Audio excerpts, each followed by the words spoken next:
Because நீங்கள் வந்து இப்போ கிறிஸ்டியன் வெட்டிங்ஸில் நீங்கள் பார்த்தீங்கன்னா both of them wear a ring.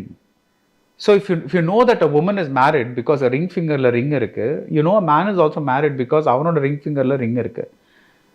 நீங்க ஹிந்து கல்ச்சர் எடுத்துக்கிட்டீங்கன்னா I don't know if this is going to get me into trouble. No. I think it will. See, no, what I'm saying is a woman க்கு தாலி இருக்கு, மெட்டி இருக்கு, all those things are there, no.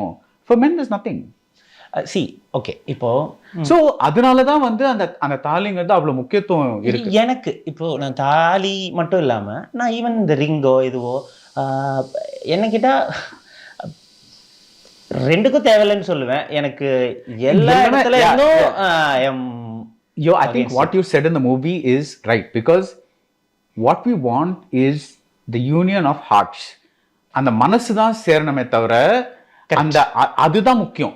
Sir இந்த கதையை ஆக்சுவலாக எழுதும்போது கூட நான் உண்மையிலே பொலிட்டிக்கல் பார்வையில் இருந்தெல்லாம் எழுதுறத விட இப்போ இதில் ஏன்னா மோர் ஆஃப் ஃபீலிங்ஸ் தான் இந்த கதையாக இட்ஸ் இமோஷன்ஸ். நீங்கள் யோசிச்சிங்கன்னா இவன் அந்த பொண்ணு ப்ரப்போஸ் பண்ணுறான், இவன் வேணான்னு சொல்கிறான், இவனுக்கு அந்த பொண்ணு மேலே ஃபீல் வருது, இவன் போகிறான், பார்த்தா அந்த பொண்ணு இப்போ மூவ் ஆன் ஆகிட்டா.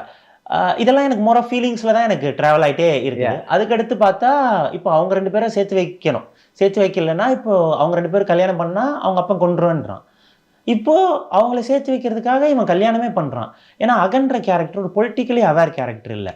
அவன் வந்துட்டு ஒரு ஒரு ஒரு காக்கி ஒரு ஒரு ஒரு ஒரு ஃபன் ஃபெல்லோ, பட் ஆனால் அவனோட ஹார்ட்டில் ஒரு எம்பத்தி இருக்குது. அவனால் அதை வந்துட்டு இஸ் நாட் சம்படி ஒரு டார்ச் பேரர் மாதிரி பேசிகிட்டே இருக்க மாட்டான். அவன் வயசுக்கு உண்டான எல்லா விளையாட்டுத்தனங்களும் எல்லாமே இருக்கக்கூடிய ஒரு ஆள். ஆனால் அவனோட ஒரு ஹார்ட்டில் எம்பத்தி இருக்குது. அதனால தான் அந்த கல்யாணத்துக்கு ஒத்துக்கிறான். Not out of you know some rational ரேடிக்கல்னே அவன் யோசிச்சு இந்த இது பார்த்தீங்களா, அந்த this is the cuck movie அப்படின்னு பார்த்தீங்களா? அது வந்துட்டு அந்த இது பார்க்காதவங்க பேசுறது, அதை போயிட்டு அவங்க அந்த பானை பார்க்கல. ஆமா ஆமா ஆமா, அது என்னன்னு தெரியல. மிஸ்டர் கோல்ட் தரத்திலையும் அளவுலையும் நோ காம்ப்ரமைஸ். மிஸ்டர் கோல்ட் 100% கடலெண்ணெய்.